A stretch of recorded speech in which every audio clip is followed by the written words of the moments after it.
ऐसे कैसे लोग हो सकते हैं यार? देखिए, पीछे भेजना पड़ेगा प्रशासन को, ताकि कुछ माली जो फूल वाले माली हैं उनका व्यवस्था कर दे। केसारी भैया, आप एक दो लोगों की वजह से ये सारी चीजें व्यवस्था खराब होगी। देख रहे हैं ना, 4 5 10 लोग होंगे, लेकिन 10 लोग मिलकर पूरे नेपाल को बदनाम करने पे लगे हुए।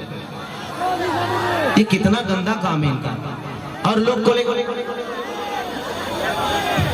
थोड़ा सा प्रशासन देख लीजिए, अगर आप आगे से आ सकते हैं तो आ जाइए। इतना खर्चा हुआ है तो आप लोगों के लिए हुआ है ना।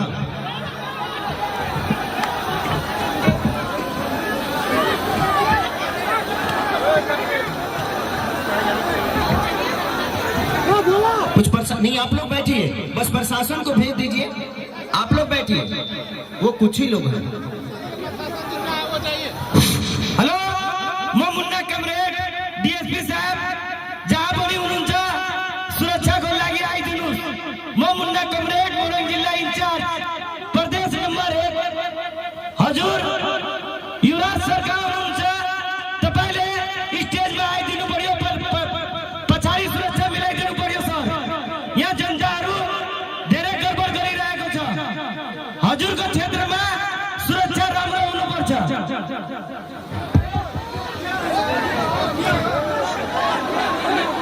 आप लोग ऐसे करिएगा ना तो मुझे नहीं लगता कि नेपाल में दोबारा कोई आर्टिस्ट आएगा, कोई कलाकार आएगा।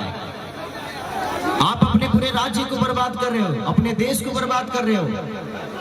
यहाँ रहते हो और आप यहीं के फंक्शन को आप बर्बाद करने पे लगे हुए हो। मुझे तो लगा था कि शायद मैं यहाँ जाऊंगा तो दोबारा जो चीजें हुई थी वो चीजें खत्म हो जाएगी, फिर से एक नए सिरे से हम चीजों को करेंगे और लोगों का प्यार पाएंगे। अगर मैं डरता तो यहाँ नहीं आता। मैं आप सबसे प्यार करता हूँ, इसीलिए अपने जिंदगी को दांव पे लगा कर दोबारा खेसारी लाल यहाँ पे आया। आई लव यू भैया, आई लव यू। नहीं तो अगले कार्यक्रम में कम से कम 2 करोड़ रुपया बर्बाद मेरा हुआ था। उसके बावजूद भी मैं आप सबसे प्यार करता हूं, इसीलिए मैं आज यहाँ आया कि कम से कम वो जो पिछली गलती हुआ था उसमें किसी का दोष नहीं था, ना मेरा था। मैं होटल में बैठा रहा, सुबह 7 बजे से लेकर 2 दिन तक मैं यहीं पे रहा, लेकिन प्रशासन की अपनी प्रॉब्लम थी, प्रोटोकॉल था। कोरोना में चीजें नहीं हुई तो उसमें कोई दोषी नहीं था।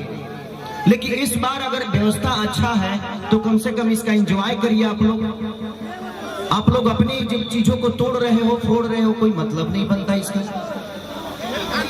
ये कार्यक्रम हुआ है तो फ्री में तो हुआ नहीं है, सबने खर्चा किया है, सबका फाइनेंस लगा है, सिर्फ आपके मनोरंजन के लिए। वही मैं कह रहा हूँ, आपका तो पाने से लगा है और जिसका 2 करोड़ लगा है उसका क्या। हाँ भैया जियो। तो हम सब एक दूसरे के पूरक हैं, हम सबको चंदा देकर एक अच्छा कार्यक्रम कराना है ताकि सब लोग एंजॉय कर सके, आप अपने बेटा को देख सके, अपने भाई को देख सके, यही ना। इसीलिए मैं भी आया ना इतने दूर से। अब बस प्रशासन थोड़ा सा पीछे रखिए, पीछे में स्टेजवा के पीछे में रखिए। हाँ अब